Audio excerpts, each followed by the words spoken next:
के नाम का धन्यवाद करते हैं। 29 नवंबर से हमारे कलीसिया के कैलेंडर में एडवेंट सीजन की शुरुआत हो रही है। Dear friends, from 29th of November 2020 the Advent season is starting. But I thought to talk to you about this season as introduction from today itself. And today is, as we know, today is 27th, 28th of November. Tomorrow onwards we'll have the Advent season, but this Bible study you will realize and understand the value of it, and maybe next Bible study also I will take the same session, giving you some other description about the Advent and its importance.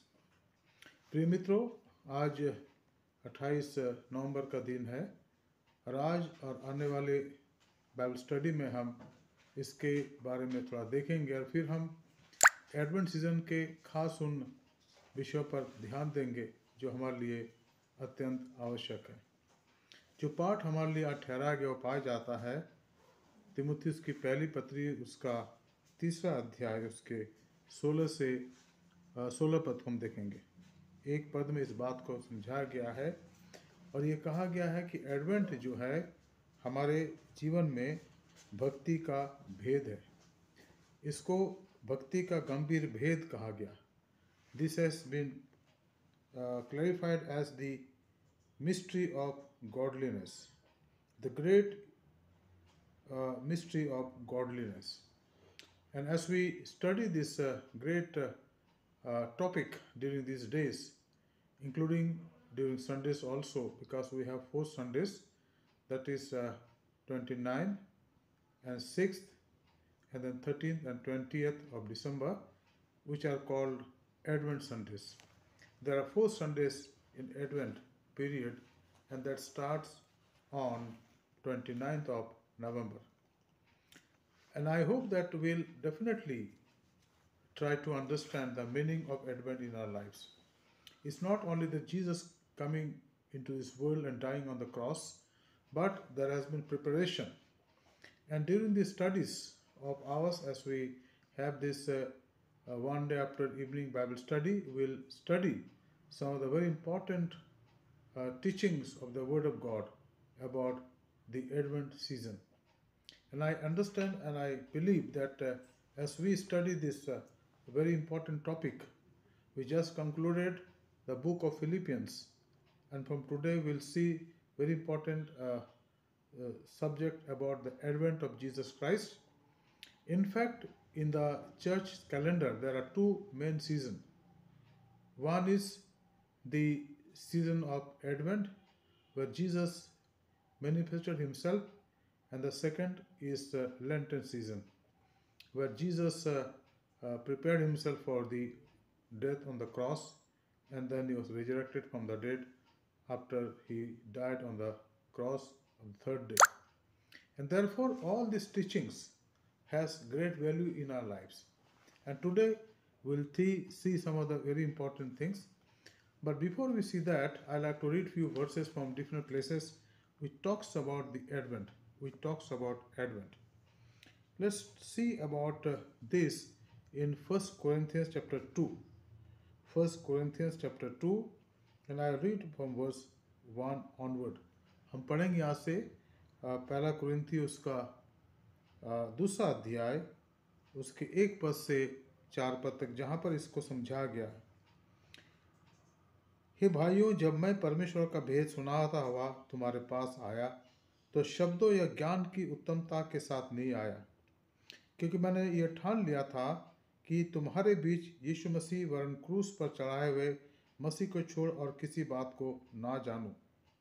मैं निर्बलता और भय के साथ और बहुत थरथराता हुआ तुम्हारे साथ रहा, और मेरे वचन और मेरे प्रचार में ज्ञान की लुभावने वाली बातें नहीं, परंतु आत्मा सामर्थ का प्रमाण था। Now we read in English also these few verses. 1 Corinthians chapter 2 verse 1 onward. And I, means St. Paul, when I came to you, brothers, did not come proclaiming to you the testimony of God with lofty speech or wisdom. Dear friends, now here it is very clear. Many a time we try to listen to the speakers who are very well versed with the language. See, there are preachers in this world, even outside the church, who are highly qualified and highly dignified, and their language is so polished, you will even not understand some of the words. So highly qualified people are. But here, the word of God said, Jesus has called us. 1 Corinthians chapter 1 talks about our calling. If you read this about for chapter 1 verse 26 onwards, for consider your calling, brothers. Not many of you were wise according to the worldly standards. Not many were powerful, so not many were of noble birth. But God chose what is foolish in the world to shame the wise. God chose what is weak in the world to shame the strong.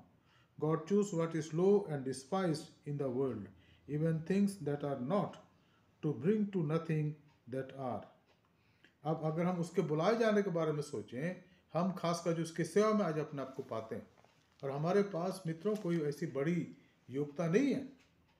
हम में से कोई भी व्यक्ति जो प्रभु की सेवा में पाए, जहाँ कुछ कुछ लोग हैं जो और ज़्यादा पढ़े लिखे हैं, ज्ञानवान हैं, समझदार, लेकिन परमेश्वर ने हमें उनके साथ ठहराया। यही तो खास बात है।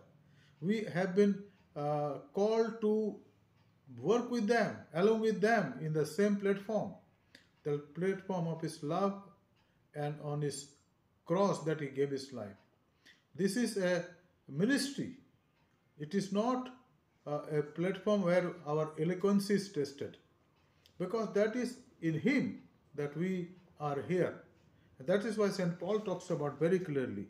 So in Hindi I have to read. हे भाइयों, अपने बुलाए जाने को तो सोचो कि ना शरीर के अनुसार बहुत ज्ञानवान, न बहुत सामर्थी, और न बहुत कुलीन बुलाए गए, परंतु परमेश्वर ने जगत के मूर्खों को चुन लिया कि ज्ञानवानों को लज्जित करे, और परमेश्वर ने जगत के निर्बलों को चुन लिया कि बलवानों को लज्जित करे, और परमेश्वर ने जगत के नीचों और तुच्छों को, वरन जो है भी नहीं, उनको चुन लिया कि जो है उन्हें व्यर्थ ठहरा। इसलिए कभी कभी जब हम इस बात को अपने मन के अंदर बैठा लेते हैं कि हम उन्हीं को सुनेंगे जो अच्छी भाषा बोलते हैं और उनके लैंग्वेज के अंदर फ्लुएंसी है और बहुत नॉलेज उनको है, हम गलत करते हैं। क्योंकि जो ज्ञान है, पहला कुरिन्ती 13 अध्याय, अगर हम आखिरी पदों को देखें तो लिखा है कि जो ज्ञान है वो समाप्त हो जाएगा। दुनिया का जो ज्ञान है परमेश्वर के सामने वो मैले चित्रों के समान है। और वहां लिखा है कि तुम्हारे धार्मिक कार्य मेरे सामने मैले के चित्रों के समान। इसका मतलब क्या है कि जो क्रूस की कथा है वो नाश होने वालों के लिए, जो उसका विरोध करते हैं उनके लिए मूर्खता है, लेकिन उद्धार पाने वालों के लिए, और अगर आपने उद्धार पाया है तो आपके लिए क्रूस की कथा जो है ईश्वर की सामर्थ है, जिस प्रकार से मेरे लिए। और इसलिए मैं जब अपने आप को इस सेवा में पाता हूँ, मित्रों कई साल हो गए, 40 साल हो रहे हैं इस सेवा में अपने आप को देखते, तो मेरे आंसू निकलते मित्रों कि मैं कहता हूं प्रभु, बड़े बड़े लोग थे, समझदार लोग थे, प्रभु उनको आपने नहीं चुना पर मुझे चुन लिया। और यहाँ पर इसी बात का वर्णन पौलुस कहते हैं। क्या कहते हैं कि हे भाइयों, जब मैं परमेश्वर का भेद सुनाता हुआ तुम्हारे पास आया तो शब्दों का ज्ञान या ज्ञान की उत्तमता के साथ नहीं आया। पौलुस एक बहुत बड़ा विद्वान था, डबल डॉक्टरेट, व्यवस्था का जानने वाला, और शायद उसने व्यवस्था को याद कर लिया था। इब्रानियों के जानने वाला, यूनानी भाषा का जानने वाला और अरामी भाषा का जानने वाला, बहुत बड़ा प्रकांड विद्वान। लेकिन वो कहता है कि जब मैं प्रभु की सेवा में आगे बढ़ता हूँ तो ये सारी बातों को मैं कूड़ा करकट समझता हूँ। एक प्रभु के बड़े भक्त हुए जिनका नाम था डॉक्टर जॉन सुंग, जो चाइना के बहुत बड़े रिवाइवल स्पीकर हुए। ये बताया जाता कि अमेरिका में जब उन्होंने पढ़ाई करी और पढ़ाई करने के बाद जो जल जहाज से वापस चाइना आ रहे थे तो उन्होंने अपनी डॉक्टरेट डिग्री को छोड़ के सारी डिग्रियां और सारी बातें जो उनके पास थी, जो उनका प्रमाण था कि उन्होंने इतना पढ़ाई करी है, सब समुद्र में डाल दिया। जब वो चाइना पहुंचे तो उनको पूछा गया कि आपने ऐसा क्यों करा, तो उनका जवाब था, मैं ये बताना चाहता दुनिया को कि प्रभु मेरे लिए सब कुछ है और ये मैं इसलिए लाया था डॉक्टरेट डिग्री ताकि जो मेरे स्पॉन्सर्स थे वो देख सके कि भाई मैंने कुछ करा वहाँ पर। उन सबको करने के बाद ही मैंने डिग्री हासिल करी है। और आगे चल के डॉक्टर जॉन सुंग को प्रभु ने बहुत आयत के साथ इस्तेमाल करा चाइना के अंदर रिवाइवल आने के लिए। हडसन टेलर जिन्होंने वहाँ सेवकाई करी वो इनके जीवन को जानते थे, क्योंकि जॉन सुंग का जीवन बहुत पहले चाइना में था। कहने का मतलब है मित्रों यहाँ पर यह है कि हम प्रभु की सेवा के अंदर जो अपने आप को पाते हैं तो ये हमारे ज्ञान के द्वारा नहीं है। कई बार हम उस झुंड में सेवा करते हैं जहाँ पर कुछ लोग ऐसा ही सोचते हैं कि भाई हमारे जो अगुवे हैं उनकी भाषा बहुत ही पॉलिश्ड होनी चाहिए, उनके पास ज्ञान होना चाहिए, उनके पास ये होना चाहिए, ये होना चाहिए। नहीं, बाइबल इसका उल्टा बोलती है हमें। बाइबल बताती है कि हमारी बुलाहट जो है परमेश्वर की बुलाहट इसलिए नहीं कि हम बहुत ज्ञानवान थे, सामर्थ्य थे, बहुत कुलीन थे, पर परमेश्वर ने हमें चुन लिया जो मूर्ख हैं ताकि हम ज्ञानवानों को लज्जित करें। परमेश्वर ने हमें चुन लिया जो निर्बल हैं ताकि जो बलवान हैं उनको लज्जित करें। परमेश्वर ने हमें चुन लिया जो तुच्छ और निकम्मे थे ताकि जो है उनको व्यर्थ ठहराए। और यही होता मित्रों, प्रभु के सामने उसके राज्य में हमारी जो विद्वता है, हमारा जो ज्ञान है वो बिल्कुल नीचे हो जाता है, क्योंकि वहां पर फिर हमारे लिए अपने लिए घमंड करने का कोई कारण नहीं होता। कई लोग प्रभु के सेवकों को या सेविकाओं के लिए बहुत बातें बोलते हैं कि साहब इनको तो जो ज्ञान है उससे तो ज़्यादा हम ही लोग जानते हैं। परमेश्वर ने उनके ज्ञान को देख के थोड़ा बुलाया। परमेश्वर ने उनको इसलिए बुलाहट दी कि उन्होंने कहा प्रभु मैं जाऊंगा, जाऊंगी, और उन्होंने अपना समर्पण करा प्रभु के सामने। ज्ञान तो है, समझ है, लेकिन जब प्रभु में आ गए तो इन बातों से ज्यादा ध्यान प्रभु के सामर्थ पर ध्यान देते कि प्रभु आप सामर्थ से परिपूर्ण करें। तब तो प्रभु यीशु मसीह ने कहा था अपने चेलों को जब वो स्वर्ग उठाए जा रहे थे, और हम पढ़ते हैं प्रेरितों काम के पहले अध्याय के 8 पद में लिखा है, तुम ठहरे रहो, जब पवित्र आत्मा तुम पर आएगा तो तुम सामर्थ पाओगे, और तुम मेरे गवाह होगे अपने घर में यानी यरूशलेम में, फिर अपने प्रांत में यानी यहूदिया में, फिर दूसरे प्रांत में पड़ोसी में यानी सामरिया में, और पृथ्वी के छोर तक। कब? जब पवित्र आत्मा तुम्हें सामर्थ प्रदान करेगा। तो मित्रों, आज हम जब प्रभु यीशु मसीह के इस संसार में प्रकट होने की बात पर गौर करना चाहते हैं, this is just an introduction. मैं आपके सामने क्रूस के उस भेद को प्रकट करना चाहता हूं जो प्रकट हो। यह लिखा है, पौलुस कहता है कि मैंने ये ठान लिया था, for I had decided to know nothing among you except Jesus Christ and him crucified. मैंने ये ठान लिया था, I have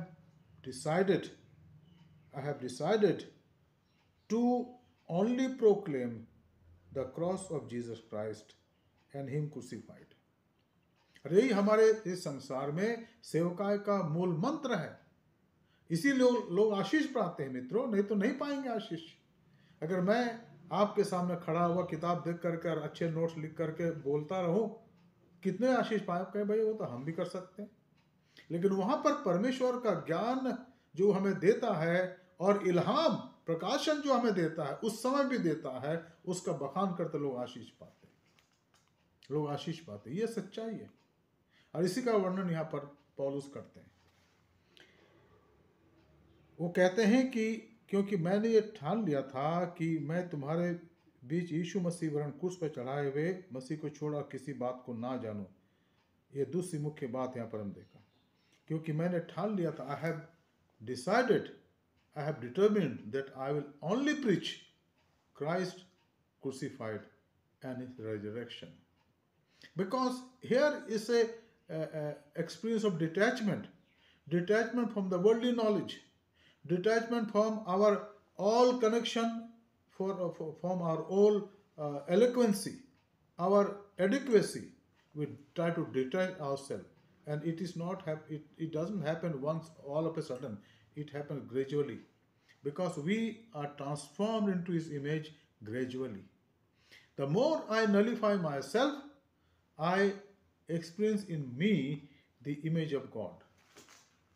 जितना ज़्यादा मैं अपने आप को इनकार करूँगा, अपने जीवन की खूबियों का इनकार करूँगा, मैं अपने आप में उसकी सूरत को पाता। और ये कलीसिया में आवश्यक है।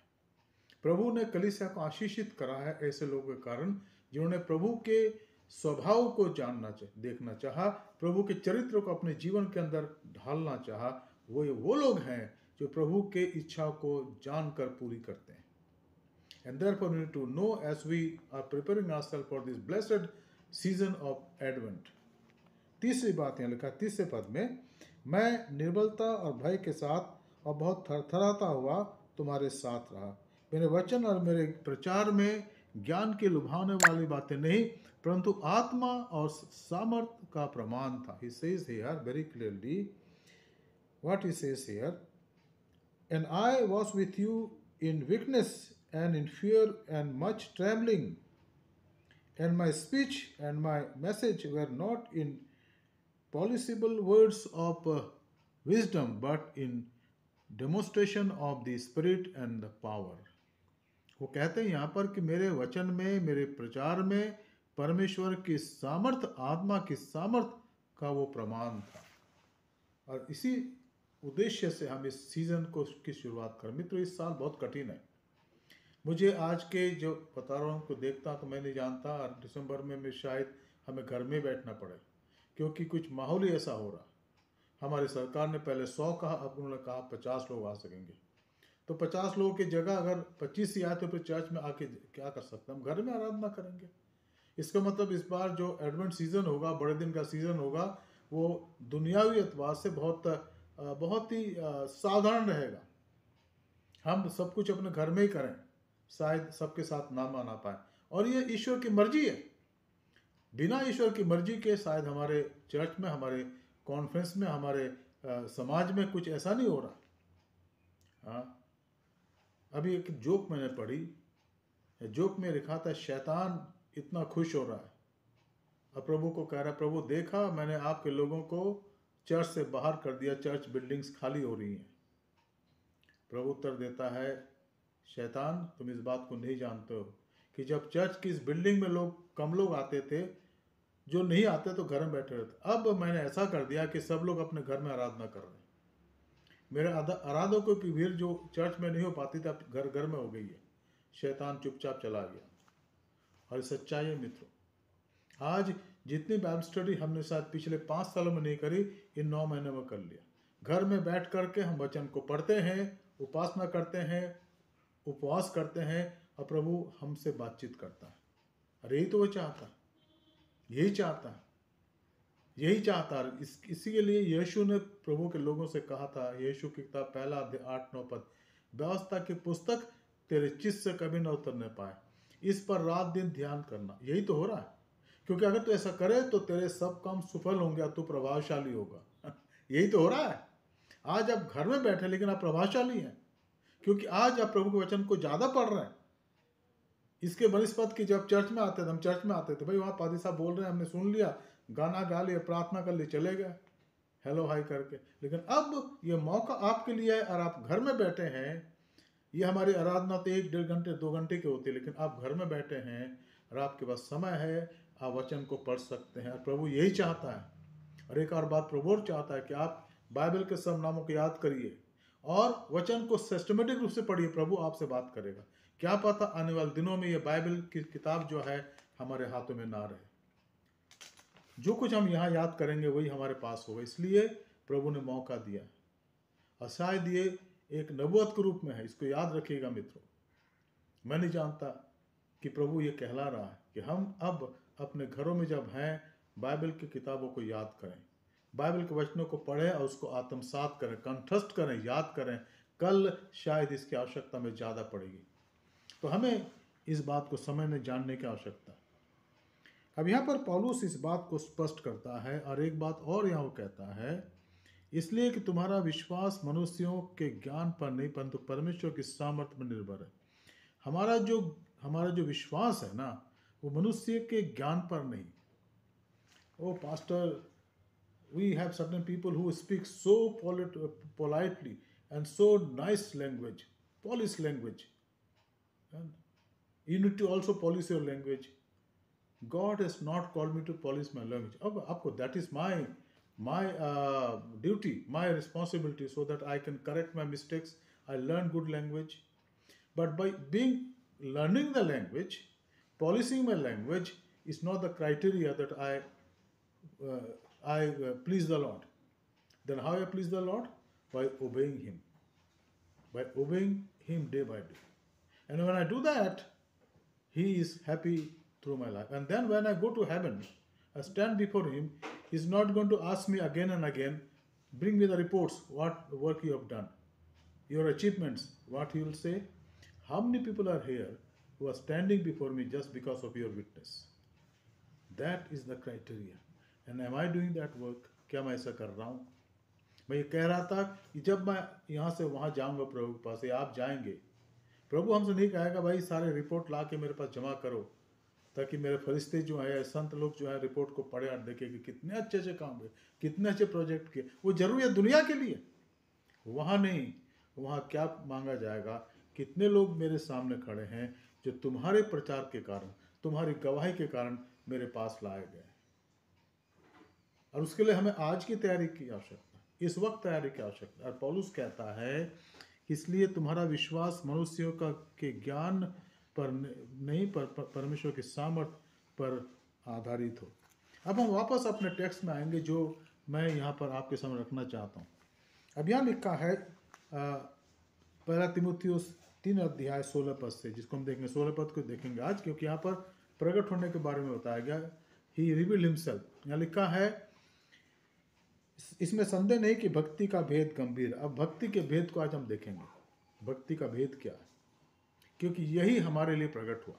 भक्ति का भेद गंभीर है क्योंकि वह जो शरीर में प्रकट हुआ। पहली बात, अगर आप पहले तीमुथियुस उसके 3 अध्याय के 16 पद को याद करें तो यहाँ 6 बातें लिखी है भक्ति के भेद के बारे में, जो प्रभु यीशु मसीह के संसार में आगमन के उद्देश्य को प्रकट करता है। मैं चाहता हूँ कि आप इन बातों को पढ़ेंगे और इसको ध्यान देंगे। पहली बात, वह जो शरीर में प्रकट हुआ। कौन प्रकट हुआ? यीशु मसीह प्रकट हुआ। अगर आप वचन को पढ़े मेरे साथ, मैं चाहूँगा आप निकालें मेरे साथ यूहन्ना का सुसमाचार और उसका पहला अध्याय। देखिए क्या लिखा है यूहन्ना का सुसमाचार, उसका पहला अध्याय, जहाँ पर उसके संसार में आने का वर्णन किया गया है। यूहन्ना उसका पहला अध्याय और उसके 1-2 पद को हम पढ़ेंगे, फिर हम पढ़ेंगे 14 पद को, जहाँ पर यीशु मसीह के संसार में आने के उद्देश्य का वर्णन है। यूहन्ना उसका पहला अध्याय, और हम देखेंगे उसके शुरू के पद में यहाँ लिखा, आदि में वचन था, वचन परमेश्वर के साथ था और वचन परमेश्वर था। यही आदि में परमेश्वर के साथ था। सब कुछ उसी के द्वारा उत्पन्न हुआ। जो कुछ उत्पन्न हुआ उसमें से कोई भी वस्तु उसके बिना उत्पन्न ना हुई। Now you read in English. In the beginning was the Word, and the Word was with God, and the Word was God. He was in the beginning with God. All things were made through Him, and without Him was anything that was made. In Him was life, and the life was the light of man. The light shines in the darkness, and the darkness has not overcome it. यहाँ लिखा है, उसमें जीवन था और वो जीवन मनुष्य की ज्योति थी, और ज्योति अंधकार में चमकती है और अंधकार ने उससे ग्रहण ना किया। लेकिन आप जो अगर आप पढ़े 14 पद में, जो मैंने पहले कहा, क्या लिखा है देखिए, और वचन देहधारी हुआ और अनुग्रह सच्चाई से परिपूर्ण होकर हमारे बीच में डेरा किया, यानी हमारे बीच में आ गया मनुष्य बन करके, और हमने उसकी ऐसी महिमा देखी जैसे पिता के एकलौते की महिमा। And the word became flesh and dwelt among us, and we have seen his glory as of the only Son from the Father, full of grace and truth. ये उसके आगमन के बारे में। वो आया इस दुनिया में, जो अनंत काल का परमेश्वर है, जो अनंत काल का परमेश्वर है। वो जब समय पूरा हुआ, गलतियों के 4 अध्याय के 4 पद में इसी बात को लिखा गया कि जब समय पूरा हुआ तो वो आकर स्त्री से जन्मा, इस संसार में आ गया। कौन था क्रूस पर लटका, जो कहता है पिता इन्हें माफ कर? स्वर्ग का परमेश्वर, कायनात का मालिक, सारे विश्व का बनाने वाला, सारे ब्रह्मांड को थाम कर उसको चलाने वाला, वो वहाँ बेसहारा लटका था मेरे रात के लिए। वो बेसहारा हो गया ताकि हम सहारे वाले हो जाए, हमें सहारा मिल जाए, हम ईश्वर के राज्य के फर्जंद बन जाए। अगर वो नहीं आता तो वो हमारे लिए कुछ नहीं होता, इसलिए वो आया। तो यहाँ लिखा है कि वो जो शरीर में प्रकट हुआ। दूसरी बात यहाँ लिखा है, आत्मा में धर्मी ठहरा, आत्मा में धर्मी ठहरा, विंडिकेटेड बाय द स्पिरिट। अब ये जो अनुवाद अलग अलग है, पवित्र आत्मा ने उसको विंडिकेट करा, उसकी रक्षा करी, उसको संभाला। अपने जीवन के बहुत से समयों यीशु मसीह पवित्र आत्मा पर आधारित होकर प्रार्थना करता था, पिता की इच्छा को जानना चाहता था, आत्मा में होकर के आत्मा उसको चलाता था। और उसके बाद भी लिखा है कि जब पेंतिकुस्त का दिन आया और प्रेरितों ने सेवा आरंभ करी, तो यीशु की आत्मा ने कई जगह उनको जाने नहीं दिया और कई जगह के लिए बोला जाओ। खासकर जब मकदूनिया की बुलाहट आई तो उन्होंने मूसिया में जाने नहीं दिया, एशिया में जाने नहीं दिया।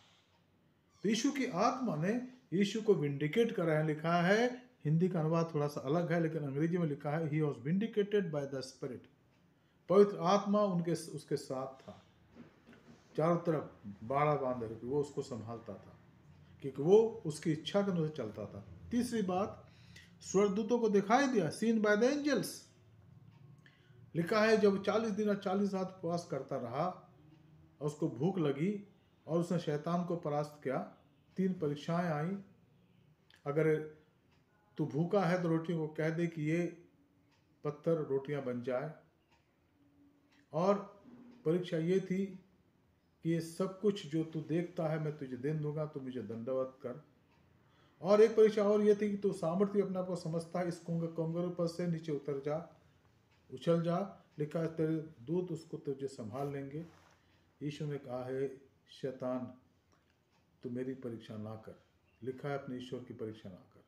शैतान हार गया। और तब लिखा है कि स्वर्गदूत आकर उसकी सेवा करने लगे। और यहाँ पर यह लिखा है कि स्वर्गदूतों को वो दिखाई दिया, स्वर्गदूतों को दिखाई दिया।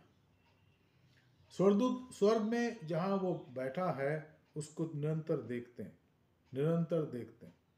और अगर आप पढ़ना चाहें तो आप उसका वर्णन प्रकाशित वाक्य में पढ़ लीजिएगा। साथ ही साथ पढ़िएगा यशायाह की पुस्तक के 6वें अध्याय में लिखा है कि जिस वर्ष उज्जिया राजा मरा, मैंने महाराजा धीराज को सबसे ऊंचे पर विराजमान देखा। उसके तेज से संपूर्ण वातावरण परिपूर्ण था और साराप दिखाई दिए, स्वर्गदूत दिखाई दिए, जिनके 6 पंख थे। वो उड़कर एक दूसरे से कह रहे थे, पवित्र पवित्र पवित्र परमेश्वर आप जो पवित्र हैं। जी हाँ, वो पवित्र है। मैं और आप उसके सामने कुछ नहीं है। हमारी बदकारी, हमारी अपवित्रता वो इसलिए कबूल करता कि उसने हमें कबूल करा, हमारे पापों को क्षमा करा, उसने हमारे गुनाहों को ढांप दिया और हमारे गुनाहों को हमसे दूर कर दिया। तभी तो हम उसके पास आ सकते हैं। ये उसका कार्य है। This the miracle of grace.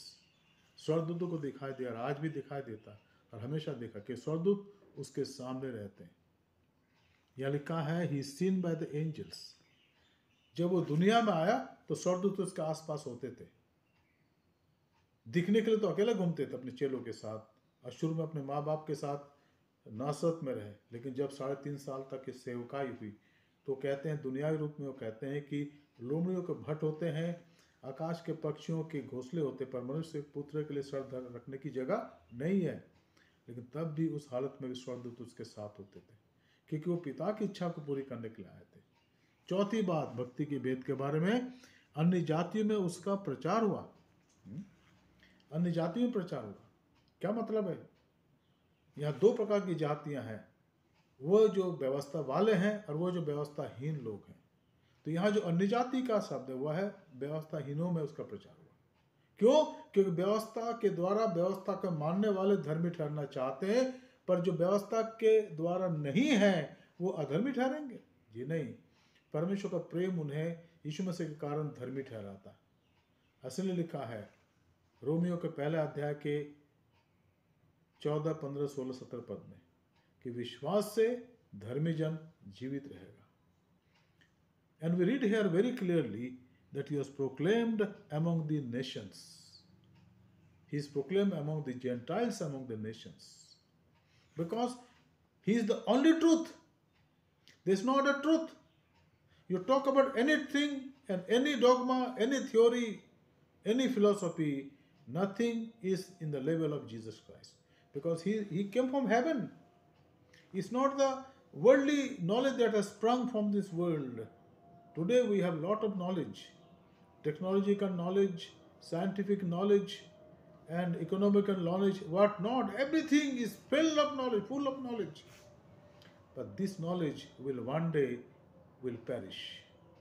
इन ज्ञान के बातों का एक दिन समापन हो जाएगा.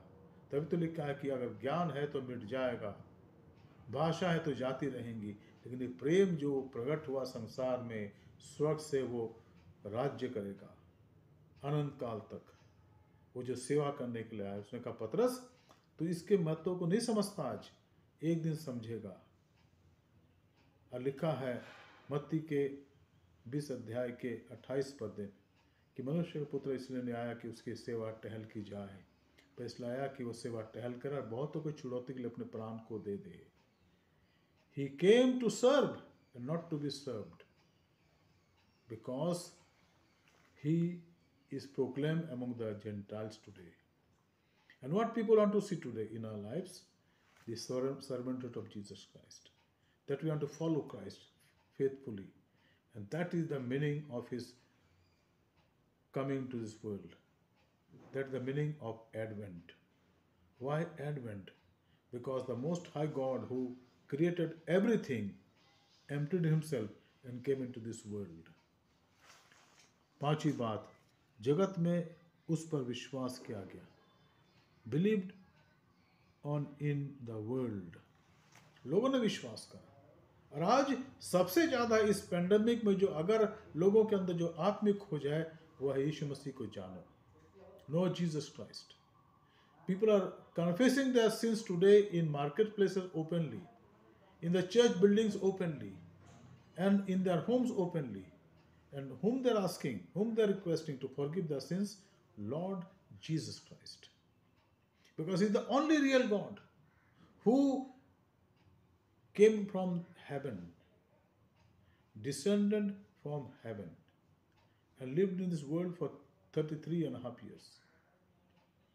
To die on the cross, gave himself on the cross, died there as a helpless servant of God. And there he cried, Father, forgive them because they do not know what they do. हे पिता ने क्षमा कर, क्योंकि नहीं जानते कि क्या करना है. और ये सत्य है मित्रों कि संसार में हम उन कामों को अपने घमंड में होकर करते हैं, अपने लालच में होकर करते हैं. हम नहीं जानते कि वास्तव में हम क्या कर रहे हैं, इसका परिणाम क्या होगा. यीशु मसीह जानता. तभी तो उसने पिता से कहा, पिता इनको क्षमा कर. उस व्यक्ति को जो उसके साथ क्रूस पर लटका गया था, उसके बाएं तरफ उसने कहा, मैं तुझसे सच सच कहता हूं, आज ही तू मेरे साथ स्वर्गलोक में होगा. उसको पाप क्षमा करने का अधिकार था. उसने झोले को मारे कहा, झोले के मारे हुए को कहा, अपने खाट उठा चल, फिर तेरे पाप क्षमा हो.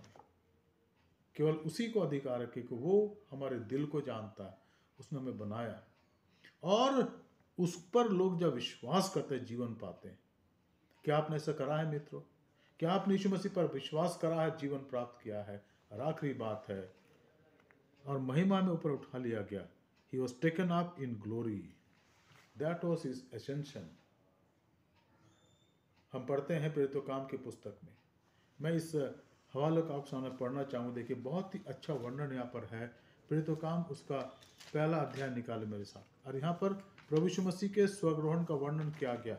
बहुत ही अच्छी तरह से समझाया गया. हमें इसको समझना, जानने की आवश्यकता है कि सचमुच में वो घटना कैसे हुई. अब देखिए क्या लिखा है. प्रेरितों काम उसका पहला अध्याय और उसके कुछ पदों को देखेंगे जहाँ पर यीशु मसीह के संसार में से उठा ले जाने का वर्णन है. देखिए क्या लिखा है. 6 पद से मैं पढ़ूंगा. पहला अध्याय प्रेरितों काम का. Read from the Acts of the apostle chapter 1 verse 6 onwards. अतः उन्होंने इकट्ठे होकर उससे पूछा, हे प्रभु, क्या इसी समय इस साल को तू राज्य फेर देगा? उसने उनसे कहा, उन समयों और कालों को जानना जिनको पिता ने अपने अधिकार में रखा है तुम्हारा काम नहीं. परंतु जब पवित्र आत्मा तुम पर आएगा तो तुम सामर्थ पाओगे, और यरूशलेम में और यहूदिया में और सामरिया में और पृथ्वी की छोर तक तुम मेरे गवाह होगे. ये कहकर वह उनके देखते देखते ऊपर उठा लिया गया. It's very, very. And when he had said these things, as they were looking on, he was lifted up, and a cloud took him out of their sight. और पृथ्वी के, और उसने यहाँ लिखा, और बादल ने उसको उनकी आंखों से छिपा लिया। उसके जाते समय जब वे आकाश की ओर ताक रहे थे, तो देखो दो पुरुष श्वेत वस्त्र पहने हुए उनके पास आ खड़े हुए, और उनसे कहा, हे गलीली पुरुषों, तुम क्यों खड़े आकाश की ओर ताक देख रहे हो? ये यीशु जो तुम्हारे पास से स्वर्ग पर उठा लिया गया है, जिस रीति से तुमने उसे स्वर्ग की तरफ जाते देखा, उसी रीति से फिर आएगा। तब जैतून नामक पहाड़ से, जो यरूशलेम के निकट एक सब्त के दिन की दूरी पर है, यरूशलेम को लौट गए, और वहाँ पहुंचकर उस अटारी पर गए जहाँ पतरस, यूहन्ना, याकूब, अंद्रियास, फिलिपुस, थोमा, बर्तुलमै, मत्ती और हल्फे का पुत्र, और शमौन जलोतेस और याकूब का पुत्र यहूदा रहते थे। ये सब कई स्त्रियों और यीशु की माता मरियम और उसके भाइयों के साथ एक चित होकर प्रार्थना में लगे रहे। ठीक है, लिखा है कि उन्होंने प्रार्थना करा और प्रार्थना में लगे रहे। उन्हीं दिनों में पतरस भाइयों के बीच में से 120 व्यक्ति के लगभग थे, खड़े होकर करने लगा। और यहाँ पर आप इस बात को देखेंगे किस प्रकार से उन्होंने मत्तिया का चुनाव करा। लेकिन यहाँ लिखा है कि उसके द्वितीय उसके स्वर्गारोहण का वर्णन यहाँ दिया गया। It's very clear that we read here how Jesus was lifted up. And when he had said these things, as they were looking on, he was lifted up, and a cloud took him out of their sight. And while they were gazing into heaven as he went, behold, two men stood by them in white robes, and said, Men of Galilee, why do you stand looking into heaven? This Jesus, this Christ, who was taken up from you into heaven, will come into this world same way as you saw him go into heaven. And therefore, we read the following, how they went to Jerusalem and lived there for some time in the upper room till the promised Holy Spirit was sent to them on the day of Pentecost. Dear friend, this is history. And that is why we are preparing ourselves for the Advent season. And it is written here, he was taken up in glory into heaven. He's going to come again. But till that time, we are as a church need to wait for him. Worship him in spirit and truth. We his witnesses, so that in our lives, in my life, his holy will be done and his name be exalted and glorified. Dear friend, on 29th we'll celebrate the first Sunday of the Advent season. It will follow, there are 4 Sundays before Christmas. And on Sundays I'll be preaching to you about the Advent sermons. But in this Bible study time, on Tuesday, Thursday and Saturday, we'll talk about the meaning of his Advent, of this Holy Advent. And I'll talk to you from the prayers of people who were selected by him, and then from the Word of God. And may God bless all of us as we continue in our study about the meaning, the purpose of the Advent. आइए हम प्रार्थना करें। धन्यवाद, स्तुति और महिमा के योग्य पिता परमेश्वर, आज के सुंदर समय के लिए हम आपका धन्यवाद करते हैं और आपसे प्रार्थना करते प्रभु कि हम आप में बढ़ते चले जाएं, ताकि हमारे जीवन आपको भाए, आपको पसंद आए। इस पवित्र सीजन के लिए आप हमें तैयार करें, हमारी सहायता करें। हमारे उद्धारकर्ता प्रभु यीशु मसीह के पवित्र नाम से मांगते हैं, आमीन। Dear friends, we have some couple of announcement. As I've already said in this Bible study that we are going to enter into a very sacred season, that is Advent season, from 29th of November. That will be the first Sunday of Advent season, and that it will follow another 3 Sundays, and then Christmas will come.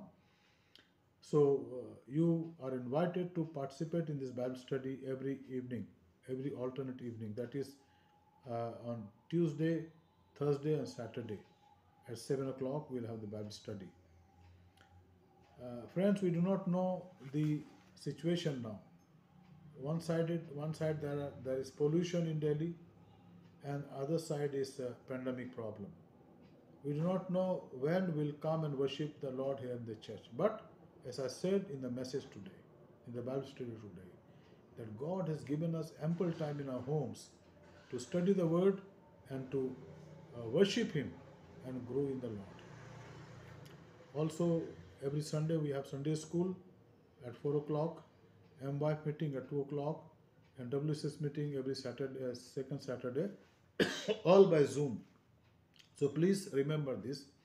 And then also our second pastorate conference will be held on 19th of next month at 6 o'clock in our church in person. So let us prepare ourselves, and all the people who are members are kindly requested to send their annual report, 3 copies, and you can send this report to the secretary and 1 copy to me, so that these are in our file. And we'll have our meeting, and that will be held on 19th of December 2020. It will start at 6 o'clock in our church, and we'll maintain the social distance. We're not going to provide any eatables except tea and biscuit will be there, keeping the situation into consideration. And if you want to bring water, you can bring your water, so that we have that social distancing very meaningfully, and save ourselves from any infection. Also, I request all of us to continue to pray for our nation, which is passing through a tremendous crisis of pandemic. May God touch and heal us, especially keep our elderly people, our old people, and the children, because they are vulnerable much more than the younger one. So may God bless all of us and take care of us. Our church office is opening every day from Monday to Saturday, and time is from 10:30 to 5:30 evening. So if you want to give your church offering, your church fund, or your Sunday offering, you are welcome to do so. Please come and give your offerings as you need to give. Pray for our conference and our district conference, which is scheduled to be held on 21st, and that will be by Zoom. We'll start at 5 o'clock, and since it is by Zoom, so our pastors will not come here. They will sit with their delegates in their places and will participate, because that is a disciplinary requirement. And then as soon as we have the date from the bishop and from the cabinet about a regional conference, I will make the announcement about that also. Let's pray and conclude this Bible study. We thank you, Lord, for this time that you have given to us. As we conclude this Bible study, let your grace be upon us. Pray for Apostle Methodist Church, each congregation, Hindi, English, Nepali, and even our district, South Delhi district, Lord. Our pastors, our assistant pastors, our congregation, our elder one, our parents, our younger one, the children, Lord, let your grace be upon all of us. Thank you, Lord, for hearing our prayer. And as we conclude the Bible study, let your grace be upon us. Thank you, Lord, that you have kept us in proper health. Lord, help us to look unto you all the time and not be discouraged in this journey of ours in this world. प्रभु, प्रार्थना करते हैं कि आप हमारी मदद करें कि हम स्वस्थ रहें और निरंतर आप में बढ़ते चले जाएं। हमारे धन्यवाद को स्वीकार करें, उद्धारकर्ता प्रभु यीशु मसीह के पवित्र नाम से मांगते हैं, आमीन। And now, with the grace of our Lord Jesus Christ, love of the Father, and sweet communion of the Holy Spirit, rest and abide with all of us, now and forevermore. Amen. Jesus is Lord. May the Lord bless all of us and guide us as we prepare ourselves for His Advent season, which starts from 29th of November 2020. God bless you. Thank you. Good night.